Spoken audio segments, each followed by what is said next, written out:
It's now time for the New England Icon Award.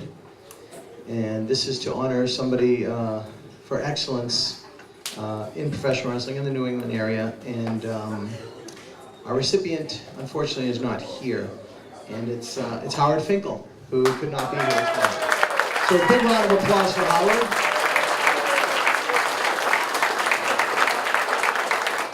Howard Finkel is the longest tenured employee at World Wrestling Entertainment, being hired in 1975. He became the ring announcer at Madison Square Garden in January of 1977. He came up with the name WrestleMania. He's worked in talent relations, he's coordinated travel. He's a member of the WWE Hall of Fame class of 2009. Joe had asked me if I would say something personal about Howard. Howard has always treated me as brethren, which means more to me than anybody could ever imagine. I took my son, who was 5 years old at the time, to a convention to meet some wrestlers, and Howard Finkel was there. And me thinking Howard doesn't even know what the hell my name is, I walked up to his table and he said, right to his age, and he said, "This is Mr. Palladino. He's a member of the fraternity. Whatever he wants signed is absolutely free for he and his son." And that speaks volumes to Howard, and it's just a great memory. I'm sorry that he couldn't be here today, but we do want to honor him, and I can't rightfully do it, but somebody here can. So I'd like to welcome a two-time Hall of Famer to the stage right now, to the podium. Ladies and gentlemen, the leader of the legendary Four Horsemen, would you please welcome Mr. James J. Dillon.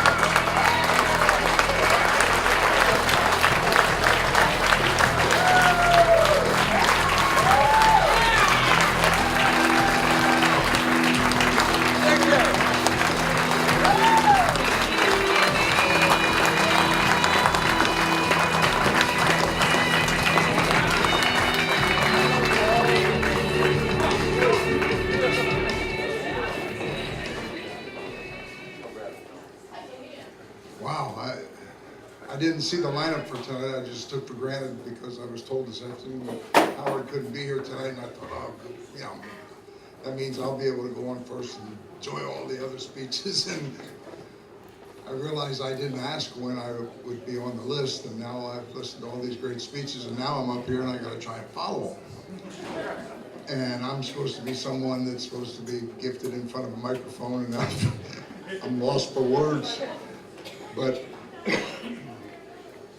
when I was called and was told that Howard was being honored here in the New England Hall of Fame, I mean, here's a guy who spent his whole career honoring everybody else, and now he's going to be honored. And then I found this afternoon that because of the family situation, Howard wasn't going to be here tonight.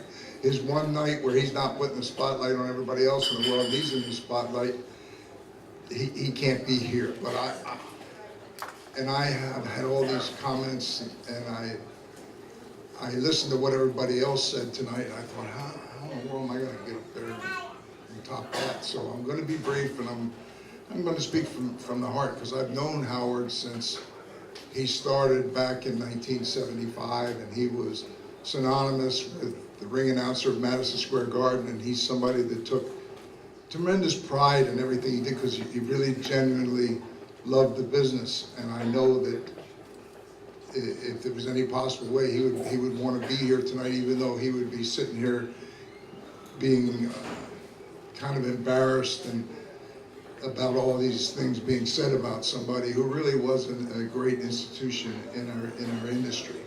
And when I got the call asked if I would do this, I said I would have been, I'm humbled by it being asked, and I would have been hurt and insulted if they'd asked somebody else other than me to do it. So, I've known Howard all these years, and some of the comments that were made early were some of the things that I could have said about Howard. So I'm just going to share a story that probably nobody in the room knows about, but I was there when it happened. I think I might have shared it with somebody else today. But when we started doing the live Monday Night Raw, it was done from the Manhattan Center in New York City. And the Manhattan Center arena setup is on the 10th floor of the building.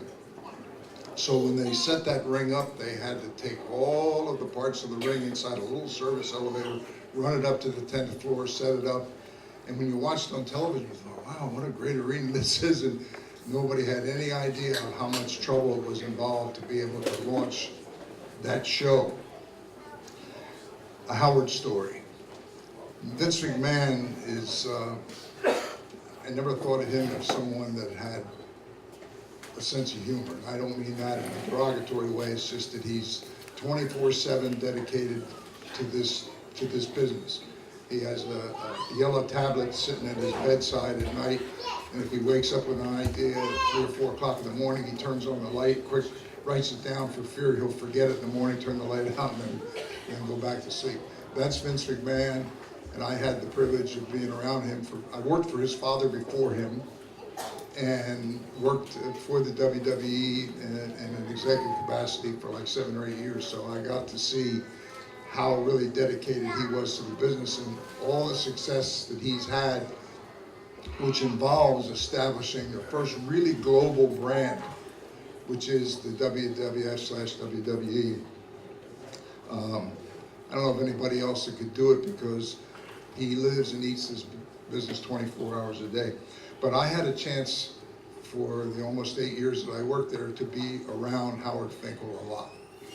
And Howard is somebody who just to be associated as the ring announcer for Madison Square Garden, if you really stop and think about it, that is a big, big deal.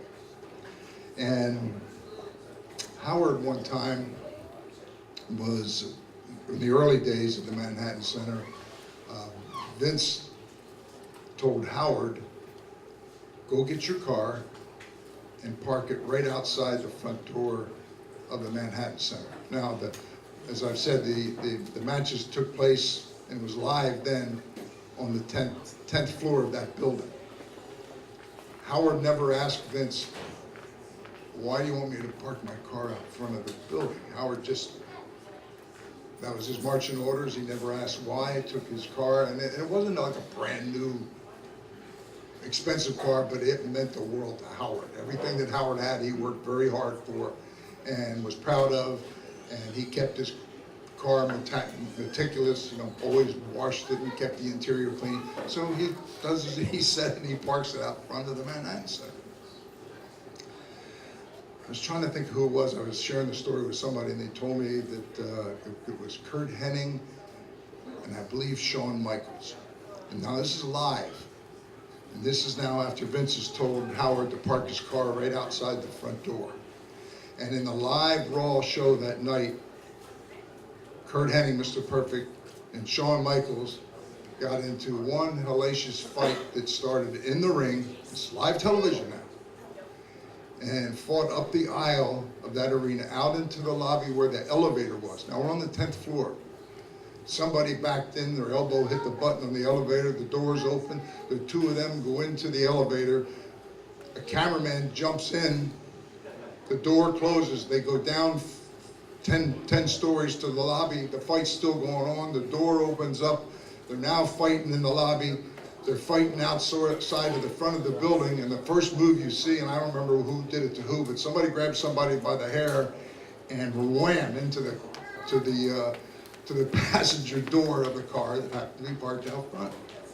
I'm upstairs watching on a monitor, and sitting next to me is Howard Finkel. And I'm now no longer watching the monitor, I'm watching Howard. And his jaw has come down because he's looking on television at his car that he parked in front of the building of his own free will, and now watching two seasoned professionals basically demolish his car. They smashed the back window, they smashed the windshield, somebody slammed somebody on the hood, and Vince is just sitting there with a straight face, and Howard is horrified. Finally, Howard looks to Vince and he said, how am I going to get home? That car is not drivable. And Vince with a straight face looks at him and says, don't worry, Howard, we'll get you home somehow. And then Howard said, but my car? Vince said, don't worry, we'll buy you a new car, which he did. But that was my Howard Finkel story, that you had to be there and appreciate the moment. I know that, like I said, Howard honored everybody in our industry over the 40-some years that I've known him. And I know that he would be humbled to be here tonight and have all these people smile when he was finally honored, which he so richly deserved. So I won't take up any more of your time. I've enjoyed the comments of everybody tonight. I sat my way in the back, and I had just, this is like going back in time for me. I heard the name of Killer Kowalski mentioned many times tonight. I'm giving my age away, but I started as a fan, and I had my first matches in the business in 1968. And I was I talked to the original Sheik when he came east for some matches challenging the then champion Bruen and I was a referee, and there was a time where I thought, well, my dream was to actually be a wrestler someday, but maybe being a referee is as far as my dream is going to carry me. And I was in the dressing room with the original Sheik, Eddie Farhat, and just sharing that story. And he said, man, I promote in Michigan and Ohio, and he said, get your tights and come out, and he said, we'll put you in the ring and see what you can do. And I thought, you know, you hear stories in this business, and then when the time comes, you call, and you're either, well, they're tied up at the moment, can you call back later? Or they're called. No, he got on the phone, and I said, you told me that I had a couple of days off. My father worked for General Motors. We lived in New Jersey, but the last 10 years, got transferred to Detroit. So they were living in Detroit, and that's where the Sheik promoted. And I was going to go out there and spend a 4-day weekend with him. Called the Sheik a couple weeks in advance, and I said, I'm coming out there to visit my parents, and you said, and I'm thinking I'm going to hear a story about all the reasons why he couldn't. And the Sheik called my bluff and booked me. So my first matches in this business, and I look back after a career of 50, 60 years, and a lot of people know me as the leader of the Four Horsemen and basically as a manager, but I had over 3,200 professional matches where I put the tights on. And just part of the total of my career, and that weekend in Michigan was the very first time that I got to go in the ring. But I heard Killer Kowalski's name, and the first time that I wrestled was in Dayton, Ohio on a Friday night. I was going to be off Saturday, and then I was going to work the TVs for the Sheik, which he used to record up in Walled Lake, Michigan. And I was talking to somebody, and a guy named Jim Grabmeyer, who was from Ohio. And I said, well, I'll see you guys Sunday. I'm off tomorrow. I'm going to go up visit my parents, and then I'm up there for TV. He said, well, you're not working tomorrow? I said, no. So we go to Pittsburgh. They always need extra guys for TV. You want to jump in a car and come with us? Wow. Yeah. So I jumped in the car, went with him. I got to the TV in Pittsburgh, and there were a couple old timers, Ace Freeman and an old timer named Rudy Miller. They came around and told me that I was going to work on TV in a single match. I said, oh, great. Who am I wrestling? They said, Killer Kowalski. And I didn't let that sink in at first. And then when the match took place, it was, in all my years in the business, like I said, I ended up having over 3,200 actual matches, you know, best remembered as a manager. It was the one time where I thought I came the closest to thinking that I might die in the ring. Now, that's not to say that Killer Kowalski was reckless or dangerous. He was the direct opposite. He was very physical, but he didn't do anything. He didn't break any bones. He didn't knock any teeth out. But when he was on you, he was like a pit bull. And when you went down and thought, oh, I got a momentary respite where I can take a deep breath and get some oxygen back in my lungs to keep going, and before I could get that full inhale to get oxygen in, I'd get a big boot in the belly to knock what little air I had in my lungs out. So that's where I thought I would, you know, come as close to dying in the ring. And as I look back all these years later, I became friends with Walter Kowalski. And if you read my autobiography, it's with great pride that I brag that my first single match in the ring was against Walter Kowalski. And there's a lot of guys who can't say that. And though I thought I might die that day, I look back and say, of all, and I wrestled with Sheik, and I wrestled some famous people. But if I had the choice of all of them, and I could write my own autobiography and not speak in terms of what really happened, but in fantasy, I don't think I could have picked anybody better to have my first single match with Walter Kowalski. He was a Hall of Famer, and we've done great things. I've gone off, and I didn't want to go on and get long-winded. Howard's not here tonight, and I know that as much as he's honored everybody else, that there's a good reason that he can't be here tonight. So I was called and asked to come here, and I told him that I came in. I was so excited to come finally pay tribute to Howard that's honored everybody else by coming in here a day early, so that I knew that I would be here, wouldn't have travel complications, and being here tonight has been, it's, you know, I've experienced everything in the business, and I'm proud that I have a couple of Hall of Fame rings, but that's not what my whole life and career has been about. I hear all these other stories of how everybody paid their dues, myself included. And I was fortunate enough to be the right place, the right time, which is everybody that has any success in this business has to love it. And then you have to be dedicated, because there's going to be more disappointments and heartaches than there are going to be moments of success and feeling good. But if you love it and you persevere and you hang in long enough, good things can happen to you, but there is that luck factor. And some guys love it as much as I did, gave every bit more, as much as I did and more, and never had the rewards that I was benefited with.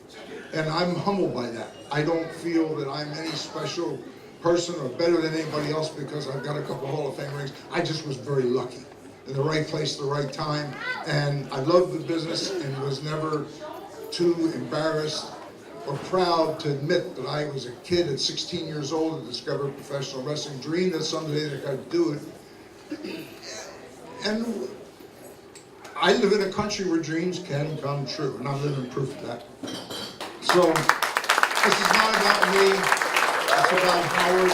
He's a very, very dear friend, and he so enjoys this honor, and my only disappointment is that he's not here tonight, where I could put my arm around a guy who truly is a friend that has given everything to the business. And on the one night that he finally was in the spotlight, he couldn't be here. But I appreciate that you're here, and I wish that everybody would please give a hand to Howard. Thank you.